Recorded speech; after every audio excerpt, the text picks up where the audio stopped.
savez, les exercices spirituels. Qu'est-ce que c'est que ce machin-là? L'exercice spirituel.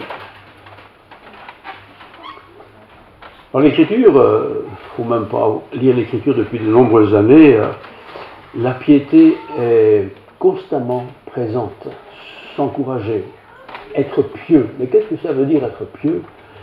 Qu'est-ce que ça veut dire étudier Dieu? Qu'est-ce que ça veut dire marcher dans les voies de Dieu? Comment marcher dans cette voie, etc. La piété. Est-ce que vous vous dites, moi je suis quelqu'un de pieux? Est-ce qu'on dit de nous, ça c'est quelqu'un de pieux? Et quand on parle de piété, on a plutôt une tendance à penser au passé. Ah, les gens étaient pieux, ils étaient tout le temps à l'église. Ils allaient d'ailleurs tous les jours à l'église, à la messe du matin ou à la messe du soir. Ah, ça c'était des gens pieux. Est-ce que c'est cela auquel je fais attention? Dans l'Ancien Testament, la piété, c'est un mot qui s'appelle hesed, était cette notion de relation avec Dieu. Est-ce que j'ai une relation avec Dieu?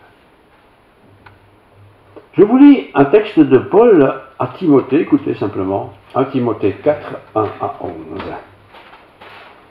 Mais l'Esprit dit l'Esprit dit expressément que dans les derniers temps, quelques-uns abandonneront la foi. Pourquoi? Pour s'attacher à des esprits séducteurs et à des doctrines de démons.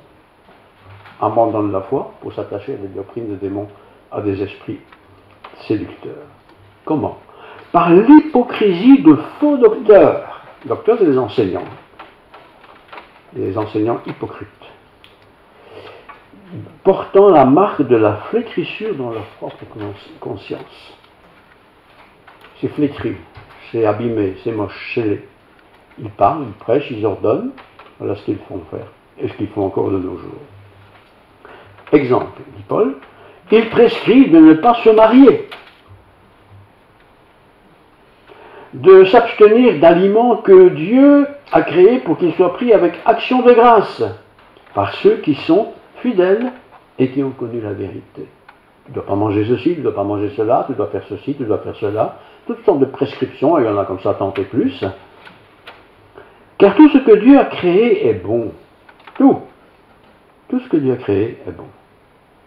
Et rien ne doit être rejeté pourvu qu'on le prenne avec action de grâce. Parce que tout est sanctifié par la parole de Dieu et par la prière.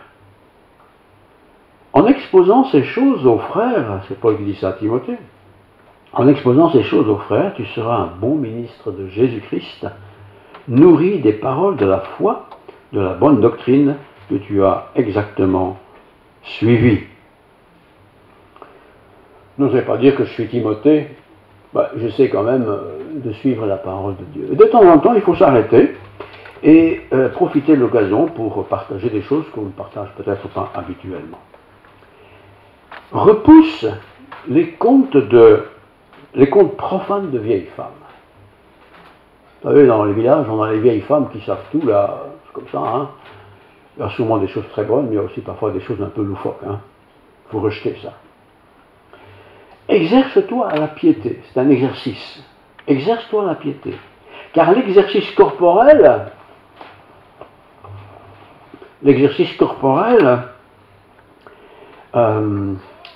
est utile à peu de choses. C'est pas inutile, mais ça ne sert pas grand-chose en fin de compte. Repousse les contes profanes de vieilles femmes, exerce-toi à la piété. C'est là une parole certaine et entièrement digne d'être reçue. Entièrement digne d'être reçue. Nous travaillons en effet et nous combattons parce que nous mettons notre espérance dans le Dieu vivant qui est le sauveur de tous les hommes, surtout des croyants. Déclare ces choses et enseigne-les. Et dans ce début d'année, c'est l'occasion parfaite pour commencer l'année avec des paroles qui viennent d'en haut, qui viennent du Seigneur. L'Esprit dit expressément que dans les derniers temps, quelques-uns abandonneront la foi. L'année dernière, certains ont perdu la foi, de manière générale, de toute façon. D'autres l'ont trouvé, heureusement. Mais peut-être cette année, quelques-uns qui sont ici vont perdre la foi. Ils ne vont plus trop y croire parce que, bon, ils ont été mis en contact avec d'autres situations. Mais la piété, c'est de ça que je voulais vous parler un peu ce matin, en ce début d'année. La piété. La piété individuelle. Il y a la piété collective, on vient ensemble, on vient s'instruire, on vient partager, on chante ensemble, on prie ensemble, tout ça, très bien. Mais la piété personnelle, celle que moi j'ai avec Dieu, Dieu avec moi, est-ce que j'ai cette piété avec Dieu? Est-ce que j'ai ce contact avec Dieu chaque jour? Ou régulièrement en tout cas? La piété. Dans le cours de l'histoire, la piété a toujours été enseignée dans les communautés chrétiennes, pas seulement chrétiennes d'ailleurs. La piété a pris dans le cours de l'histoire une forme parfois spontanée. Des gens qui étaient dans des villages, dans des villes, voilà, tout d'un coup se convertissent à Jésus et puis naît en eux ce besoin d'être pieux, d'être selon Dieu. C'est pas facile. On a chacun son histoire, sa vie. Devenir pieux, c'est donc devenir un peu comme le Seigneur veut qu'on devienne. Et c'est pas facile. C'est pas facile parce qu'on n'a pas toujours un tas d'exemples autour de nous. Et on a parfois des exemples qui sont vraiment anti-piété. Et c'est pas toujours très marrant.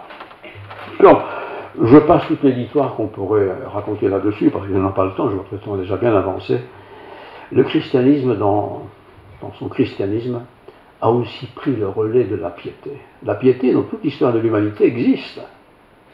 Mais quand le christianisme est venu, tous ces gens qui étaient des religieux de toutes sortes, ou des païens d'ailleurs, ont aussi commencé à essayer de faire une vie, d'être une vie qui ressemble à celle que le Seigneur veut qu'on vive chacun. La piété, ce n'est pas du sentimentalisme. C'est pas entrer en transe. C'est pas ça la piété. La piété, c'est d'avoir une vie, en tout cas la recherche d'une vie, le plus conforme possible à ce que le Dieu m'a montré jusqu'à aujourd'hui. Et nous ne pouvons, personne ne pourra le dire, tous être au même niveau, c'est pas possible. Si tu es né dans une famille où on était croyant, tu as appris des tas de choses que quelqu'un qui vient d'une famille de païens n'a jamais appris. Donc on ne peut pas être les mêmes, jamais. Et même à l'intérieur d'une famille, un garçon va faire ceci, une fille va faire cela, les parents seront comme ci ou comme ça. On n'est pas tous les mêmes. Mais il faut quand même s'arrêter sur la notion de piété et de dire, tiens, est-ce que moi j'ai une vie pieuse? Alors la vie pieuse, je répète, c'est pas toute la journée comme ça, non, parce qu'il faut faire son travail, il faut faire tout ce qu'il faut faire, mais il faut quand même être pieux. Et vous qui êtes à l'école, vous savez bien que tous les copains et les copines, ils ont leur vie, ils ont leur façon de faire, mais toi tu es chrétien. Et il y a des choses que tu ne feras pas parce que tu es chrétien, donc tu deviens quelqu'un qui s'attache à la piété. Et c'est vrai pour le travail, c'est vrai pour la vie, tout court, la piété. Un enfant en âge scolaire, petit, il va apprendre ce qu'on lui dit d'apprendre. Il va faire comme la maîtresse le dit ou le maître le dit. On est en primaire, on va apprendre des leçons, on va apprendre un tas de choses racontées par un tas de professeurs. Mais la piété, c'est encore quelque chose de plus. Parce que cette piété commence dans la maison. La maison, c'est là où je vis. Il y a des enfants qui n'ont pas des parents croyants. Donc ils ont une certaine façon de vivre qui est peut-être très loin de la piété, celle que l'Écriture nous annonce. Mais si j'ai le privilège de naître dans une famille de croyants, de chrétiens en l'occurrence, alors les choses sont très différentes. Et moi j'ai été très privilégié à ce niveau-là. Mes parents étaient des chrétiens engagés. Et la façon dont ils vivaient se calquait automatiquement sur ma propre vie. Et il y a beaucoup de choses que je n'ai jamais faites parce que je n'étais pas conditionné pour faire ces choses. Je n'étais pas parfait, là s'en faut. Mais j'ai appris ce qu'était la piété. La piété commence toujours par la connaissance, l'information, bien sûr, mais aussi la confession. La confession, c'est, comme dit l'apôtre Jean, chapitre 1, verset 9, « Si nous confessons nos péchés, Dieu est fidèle et juste pour nous pardonner. » On ne peut pas dire à un enfant, « Tu sais, tu ne peux pas faire ça, tu dois toujours faire ça. » Ok, on le dit. Mais un enfant fait aussi des choses qu'il ne peut pas faire, qu'il ne doit pas faire. Et il faut aussi apprendre aux enfants à demander pardon. Et demander pardon, c'est pas dire je ne le ferai plus. Ça, c'est un peu facile, ça. pardon parce que j'ai fait quelque chose de pas bien. J'ai été méchant, j'ai volé, j'ai menti, enfin tout ce que vous voulez, quoi. Il faut apprendre ça aux enfants. Mais en même temps que je dis qu'il faut l'apprendre aux enfants, je dois évidemment le vivre moi-même, d'abord, parce que les enfants me regardent. Et ils nous regardent bien. Ils vont rien nous dire parce qu'ils sont des enfants, mais ils savent très bien discerner si le père ou la mère raconte des craquelins. Il me dit de ne pas faire ça, et il le fait. Si nous confessons nos péchés, il est fidèle et juste pour nous les pardonner ce que j'ai confessé, et de purifier toutes mes iniquités, ce pourquoi je n'ai pas demandé pardon, parce que je n'y ai pas pensé. Le pardon. Qu'est-ce que le pardon? Ça fait partie de la piété, ça. C'est pas le tout de dire, moi je demande pardon, il faut que tu me pardonnes, mais est-ce que moi je pardonne? Colossiens 3,13. Supportez-vous les uns les autres, donc au sein de la famille sûrement, mais c'est aussi au travers de la communauté. Hein. Bon, si on se voit une fois par an, bon, on n'en a pas beaucoup à supporter, mais si on se voit régulièrement, si on travaille ensemble, il y a parfois des conflits. Supportez-vous les uns les autres, et Paul dit, et s'il a un sujet de se plaindre de l'autre, eh bien, pardonnez-vous réciproquement. Je te pardonne, tu me pardonnes. C'est réciproque. De même que Christ vous a pardonné, pardonnez aussi. Ça fait partie de la piété. Alors, nous sommes en début d'année, tout le monde sait très bien qu'en début d'année, on va balayer l'année passée, c'est fini, on arrange tout. Bon. Mais l'année nouvelle ne me fait pas de moi un saint homme. Hein. Je vais de nouveau te trouver dans des situations où peut-être je serai un peu dur, ou un peu méchant, ou un peu sévère, ou un peu... J'aurai besoin de confesser ça. Et si j'ai été victime de celui qui n'a pas été gentil avec moi, je vais aussi devoir apprendre à pardonner. C'est ça la piété. Et c'est pas une fois par an. Je ne fais pas un petit pèlerinage à Tombouctou et je demande pardon pour toutes mes fautes et puis c'est bon ainsi. Non, non, c'est pas comme ça que ça se passe. C'est tout le temps. Il faut confesser. Donc je reconnais les choses que je n'ai pas bien faites. Je demande pardon pour ces choses que je n'ai pas bien faites. Et je demande pardon à Dieu certainement, mais aussi aux personnes qui sont les victimes de ce que je n'ai pas bien fait. Et puis bien sûr, j'apprends aussi à prier. Alors prier, on pourrait croire que c'est une affaire de spécialistes qui récitent le Notre Père ou d'autres prières semblables. Non, la prière, c'est des mots que j'utilise moi, qui sont mes mots à moi, et que je comprends très bien moi-même, et je les expose à Dieu. Seigneur. Et chacun peut exposer ce qui ne va pas bien chez lui. C'est dans le secret entre Dieu et moi. Hein. J'expose mes prières. Et si dans la réflexion me vient à l'esprit quelque chose que j'aurais fait vis-à-vis de quelqu'un d'autre, hein, ma mère, mon père, mon frère, ma soeur, un voisin, une voisine, un collègue, n'importe, et si ça me vient à l'esprit, dans ce contexte-là, je dirais attention de dire oh, bon, c'est pas grave, c'est peut-être le Seigneur qui te dit ça, tu dois absolument régler. Et c'est pas de dire c'est bon, c'est réglé. Non, non. Faut que je confesse, reconnaisse la faute. Et surtout, il faut que j'aille trouver celui qui est la victime de cette faute. Si j'ai une mauvaise pensée dans ma tête envers vous, par exemple, je ne vais pas aller vous demander parce que j'ai une mauvaise pensée envers vous. Mais si je vous ai trompé, si j'ai dit de vous un autre du mal, ça, c'est clair, c'est net. Et j'ai pas envie de porter ça toute l'année sur mon dos. Il faut le confesser. Et le confesser, je répète, c'est pas simplement dire à Dieu, pardonne-moi, je me suis énervé. Je me suis énervé, mais j'ai parlé de cet énervement à quelqu'un. Quelqu'un a vu mon énervement et j'ai dit pourquoi j'étais énervé. Il faut le confesser. Et le confesser, c'est quelque part écarter Satan de ses remarques toujours un peu, tu sais, tu dis que tu es un bon chrétien, mais on regarde un hypocrite. Et tout. Non, on n'a pas besoin d'entendre ça. Et on ne l'entendra pas si nous avons confessé nos fautes. Il faut aussi pardonner. Alors pardonner, oui, on pardonne, bon, facile à dire, on a envie de pardonner, mais est-ce qu'on a vraiment pardonné? Parce que si j'ai pardonné, je dois oublier. Je l'ai déjà dit à d'autres occasions, nous sommes un peu comme ça, hein. On dit à un enfant une remarque, je prends un enfant, mais c'est facile. Bon, tu ne le feras plus, je ne le ferai plus, maman, je te promets. Et puis la fois d'après, on dit, c'est comme la dernière fois, hein. Quelle dernière fois? Si ça a été pardonné, il n'y a pas de dernière fois. Parce que le pardon, c'est oublier, c'est ne plus faire allusion à ce que j'aurais pu faire il y a 6 mois, 1 an, 2 ans. C'est pardonner. Vous imaginez que si Dieu devait me rappeler tous les péchés que j'ai faits dans ma vie, et Dieu sait si j'en ai fait, mais je serais écrasé. Je ne serais pas ici d'abord. Mais quand je confesse ma faute, je demande pardon parce que je regrette vraiment d'avoir fait ce que j'ai fait. Même si ça semble parfois pas grave, même si personne n'est concerné, c'est grave parce que j'ai offensé Dieu. Pardonnez-vous réciproquement. Alors, ça c'est facile quand c'est moi et personne, physique, mais ça devient plus compliqué quand je me suis avec d'autres, dans une famille par exemple. 2 frères sont ensemble, ils ont fait quelque chose qu'il ne fallait pas, et on ne se demande pas pardon, et on garde ça sur le cœur. Non, on doit se supporter certainement, mais ce support ne doit pas être fait avec une masse de péchés non confessés. Il faut confesser, il faut le reconnaître. Écoute mon Dieu, j'ai parlé mal de toi. À maman, à papa, au prof, à n'importe. J'ai parlé mal de toi. Je le confesse. Il va peut-être m'envoyer le poing dans la figure, hein. Je l'accepte. Je l'accepte. Paul dira en Thessaloniciens 5,17, priez sans cesse. Ouais, ça veut dire quoi ça, prier sans cesse?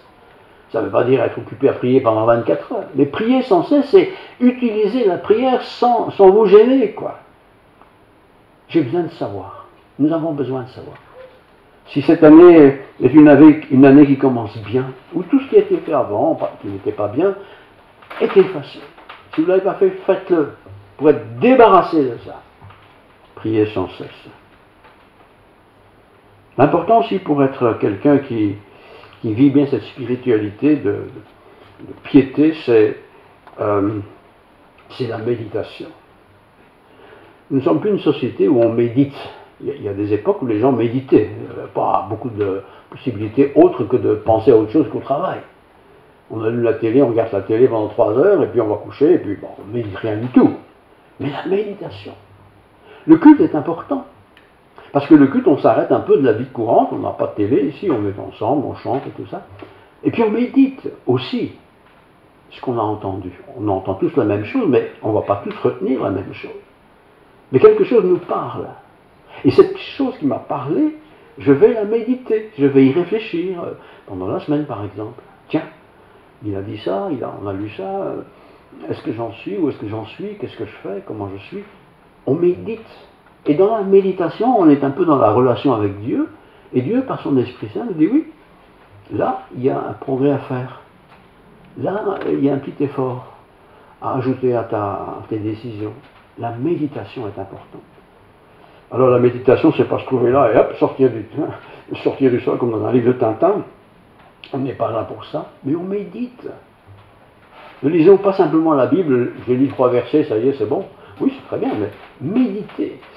D'ailleurs, il y a un mot qui est équivalent, qu'on n'utilise pas, c'est la rumination. On rumine comme une vache. Il y a une vache, hein, ça rumine tout le temps. Qu'est-ce qu'elle rumine? Ben, elle rumine ce qui est dans la bouche, quoi. Et parfois, je rumine des belles choses. Ah, je suis amoureux d'une fille, je rumine, hein, je pense à ça, quoi. Pour un garçon, quand je suis jeune. Mais ruminer le péché que j'ai fait. Un péché qui n'est pas forcément d'avoir été volé dans le magasin, mais qui est peut-être d'avoir eu une pensée désagréable sur quelqu'un. Et surtout quelqu'un qui est dans mon environnement. Je rumine ça. Et le diable, lui, il n'est pas en vacances. Il va en rajouter une couche, lui. Pendant que je rumine, il va faire penser d'autres choses qui vont intensifier le pourquoi de ce que je rumine. Et je vais m'écarter de la pensée de Dieu. Dieu veut un peuple saint. On n'est pas parfait, mais il veut un peuple saint. La vie cultuelle est importante, bien sûr. Il est écrit qu'il persévérait dans l'enseignement des apôtres. Les chrétiens persévéraient dans l'enseignement des apôtres, il persévérait dans la communion fraternelle, dans la fraction du pain et dans les prières. Ces éléments-là sont importants pour ceux qui veulent être pieux. Je ne peux pas être un chrétien pieux, si je ne prie pas. Je ne peux pas être pieux si je ne suis pas en communion avec des frères et des sœurs. Je ne peux pas être pieux si je ne partage pas le repas du Seigneur pour toutes sortes de raisons. Je ne peux pas être pieux si je ne prie pas. Toutes ces choses-là, je dois les faire. Non pas tu dois les faire, tu les as faites, ça y est, tu es pieux. Mais ta piété a besoin d'être nourrie. Nourrie. Et c'est important. Comment être nourri maintenant? Acte 2, 42. Ce sera court pour cette année, hein. Pas exagérer non plus. Acte 2, 42. Début de la chrétienne, hein. Il est dit, ils persévéraient, les chrétiens, ils persévéraient dans l'enseignement des apôtres. Ils n'avaient pas la Bible, donc il fallait bien écouter les gens parler. Mais nous avons la Bible, hein. On persévère dans la lecture de la Bible. Il ne s'agit pas de lire 15 pages tous les jours, mais la méditation. Ils persévéraient dans l'enseignement des apôtres. Ils persévéraient dans la communion fraternelle. Je ne suis pas chrétien tout seul. Je suis chrétien avec d'autres chrétiens. On se retrouve ensemble. Et le culte, certainement, le minimum qu'on puisse faire, c'est d'être ensemble. Ils persévéraient dans la communion fraternelle, dans la fraction du pain, ce qu'on appelle la Sainte Seine, hein, et dans les prières. Voilà 4 éléments qui font que quelqu'un est pieux. Je vous lis. Ils persévéraient dans l'enseignement des apôtres, dans la communion fraternelle. Si je dis de quelqu'un celui-là il m'énerve, je ne supporte pas, il faut corriger. Parce que ce quelqu'un est un enfant de Dieu. Dieu aussi est mon frère. Tu as un conflit avec quelqu'un, dispute, n'importe. Ah, tu dis c'est pas grave, non, c'est pas vrai. Moi, je pense peut-être que c'est grave parce que ça m'arrange. Mais ce sera grave parce que Satan va toujours utiliser ce qui n'a pas été réglé. Et il va me dire quelque part, dans mon esprit, même 6 mois après, tu dis que tu es chrétien, toi. Tu fais des remarques aux uns, mais regarde ce que tu as fait il y a 6 mois. Et on ne va pas l'oublier, hein, je vous assure. Donc, ils persévéraient dans l'enseignement des apôtres, dans la communion fraternelle, dans la fraction du pain, c'est le repas du Seigneur, et c'est pourquoi nous avons ici l'habitude d'avoir le repas du Seigneur une fois par mois, généralement le premier dimanche du mois. Merci ma femme, il me l'a rappelé ce matin. C'est important ça, c'est important, parce qu'il y a tous les symboles qui vont avec. Mais celui qui participe indignement commet un péché. Qu'est-ce que c'est qu'être indigne? Qu'est-ce qui est indigne de cette participation? À savoir, à connaître. Et il faut persévérer dans les prières. Il ne s'agit pas de prier pendant 3 heures par jour, mais dans les prières. Pas des prières qu'on connaît par cœur et qu'on répète inlassablement de toute façon, mais des prières. Voilà, je suis en relation avec Dieu. On ne parle pas avec sa femme toute la journée, hein. Mais de temps en temps, on parle quand même. Mais avec Dieu, c'est la même chose. La crainte s'emparait de chacun d'eux. Pas la crainte, mais la crainte, le respect. Le respect de ma soeur, de mon frère, de tous. Le respect. La crainte s'emparait de chacun d'eux, et il se faisait beaucoup de prodiges et de miracles par les apôtres. On aimerait bien voir des miracles, non? Mais des miracles, il y en a tous les jours. Tous les jours, il y en a des miracles. Un miracle, c'est quelqu'un qui dit, voilà, j'ai prié et Dieu m'a dirigé. C'est un miracle, ça. Et je suis encouragé. Et moi-même, je peux encourager d'autres. La louange est aussi importante. Je répète, la louange, c'est pas avoir les bras élevés et gesticuler ou danser, vous pouvez toujours faire tout ça, hein. Mais la louange, c'est être reconnaissant. Quand on encourage un enfant, il y a de la louange derrière ça. C'est ça que nous devons faire, les uns et les autres. Il y a la vie cultuelle aussi. On est aussi au culte. On se retrouve le dimanche ou en d'autres occasions. Acte 2, 42. Ils étaient chaque jour, mais aussi certainement chaque Shabbat, ensemble pour la communion fraternelle. Et puis il y a aussi les offrandes. Les offrandes, ce n'est pas pour que le pasteur soit riche et qu'il parte en vacances. Les offrandes, c'est ce qu'on offre. Il faut aussi apporter des offrandes. Comme nous allons chez quelqu'un, on apporte un petit cadeau. Apportons les offrandes au Seigneur. Apporter à la maison du trésor toutes les dîmes. Imaginez, c'était la loi, ça. Hein, on parle plus de tout ça dans le monde non-loi, puisque tout est grâce. Mais apportez à la maison ce que vous avez prévu, à la maison du Seigneur ce que vous avez prévu, afin qu'il y ait de la nourriture dans ma maison. Bon, ici personne ne meurt de faim. Mais quand même, une partie des offrandes qui sont données sont aussi utilisées pour aider des gens qui sont dans la difficulté. Voilà. Mettez-moi de la sorte à l'épreuve, dit l'Éternel des armées. Mettez-moi à l'épreuve. C'est Dieu qui dit ça. Mettez-moi à l'épreuve. Faites un test avec moi. Vous allez voir. Si vous êtes fidèle là-dedans, comment moi je vais vous bénir. Je lis la suite. Et l'Éternel des armées, et vous verrez si je n'ouvre pas pour vous les écluses des cieux. Il y a des chrétiens qui se disent, moi, Dieu ne me parle jamais. J'ai jamais entendu Dieu me parler. Alors je réponds, est-ce que toi tu as déjà honoré Dieu par ce que je viens de dire? Réfléchir. Conclusion de tout ce que je voulais vous partager ce matin, je sais que ma femme me faisait remarquer quand je suis revenu de chez notre soeur cette semaine, elle voyait là-bas un centre sportif le long de la route, un grand machin qui est déjà plein, hein. Mais il y avait du monde là, devant eux, ils sont en train de faire des exercices, du machin, vous connaissez ce genre d'entreprise. Hein. Qu'est-ce que les gens peuvent passer du temps là-dedans? Ah oui, vous savez, il y a un peu de graisse, mais il faut que ça parte. Alors on va travailler, il faut que ça parte. Mais chez nous, parfois, il y a un peu de graisse de péché, quoi. Qu'est-ce que je fais pour que ça disparaisse de ma vie? C'est important. Tu peux pas dire, oui, mais je suis comme ça, j'y peux rien. Non, non, c'est pas vrai. Oui, tu es peut-être comme ça, mais il faut changer. Il faut faire disparaître ces choses qui ne doivent pas être chez toi. L'exercice, je dis donc, physique est utile à peu de choses. Pas inutile, mais ça pas utile vraiment. Par contre, l'exercice spirituel, ce qui est de Dieu, l'exercice, c'est fondamental. Et si je n'ai pas cet exercice avec Dieu, c'est pas simplement venir au culte, c'est déjà une partie de l'exercice. Hein. Mais il faut appliquer ça un peu. Chacun a sa façon de faire. Quand je fais ça avec régularité, je me sens bien. Voilà, c'est comme le sportif qui a gesticulé pendant 3 heures dans ses clubs. Vous les voyez, on les voit de la route, hein, c'est pas compliqué. Hein. Et ils y vont, ils se transpirent et tout, vous l'avez déjà vu. Hein. Bon, et après, voilà. Et quand je transpire pour Dieu, quand j'ai réfléchi, j'ai médité, j'ai été même peut-être cassé hein, par la parole de Dieu, ça transforme.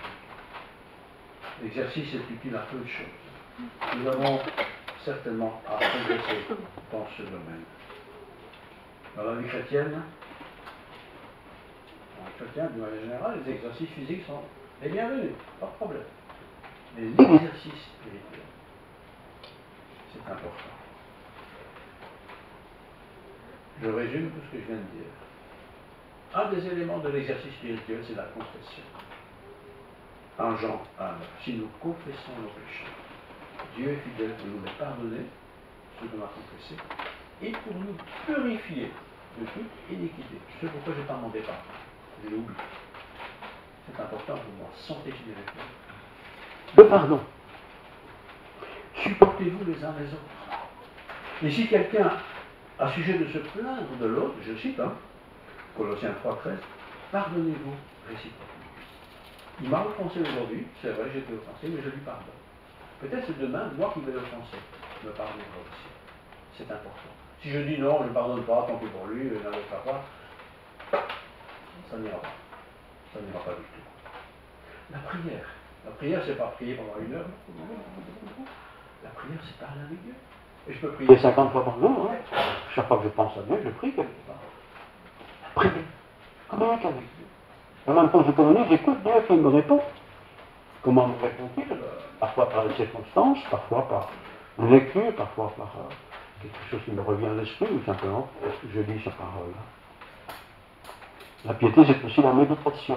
Il y a des moments dans la vie où on se met un peu plus à l'écart et voilà, on médite quoi. En hiver, il fait fatigué, et dehors, on va tout le coin du feu, et puis on s'arrête et on médite un peu quoi. On ouvre la Bible, on lit un texte et on réfléchit. Tout simplement. Et on laisse l'esprit de Dieu agir.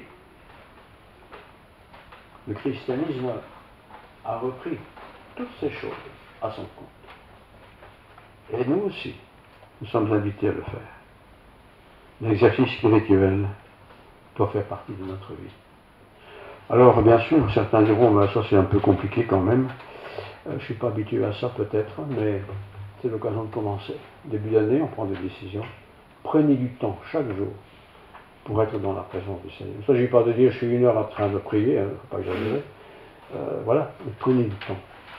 Mettez Dieu à la première place. Prenez du temps de lire quelque chose qui concerne Dieu, et surtout sa parole. Que Dieu nous bénisse. Que notre année l'année qui a commencé soit une année meilleure que celle passée. On a été bien, formidable. Mais on veut faire des progrès.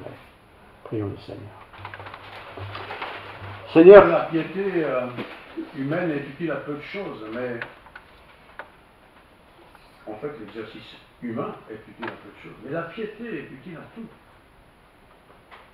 C'est pas simplement avoir l'air d'être un bon chrétien, un sympa et tout. C'est être quelqu'un qui tout simplement veut se laisser guider par toi et partager cette information que tu nous transmets vers les autres. Aimer son prochain comme soi-même, c'est compliqué. Et pourtant tu nous le recommandes. Il y a franchement des gens qui ne sont pas très aimables. Mais peut-être qu'ils sont aussi tes enfants. Nous devons les aimer. Il y a peut-être d'autres personnes sur la route qui ne sont pas chrétiens d'ailleurs, mais que Dieu me sauve et nous devons aussi les aimer. Nous pouvons faire beaucoup de choses là. Mais aimer son prochain comme soi-même est une loi que tu as ordonnée dès le commencement de l'humanité. Merci pour cette heure passée ensemble. Nous allons tous rentrer chez nous. Garde-nous sur le chemin du retour, bien sûr. Que cette semaine soit une belle semaine pour nous tous et que nous puissions encore découvrir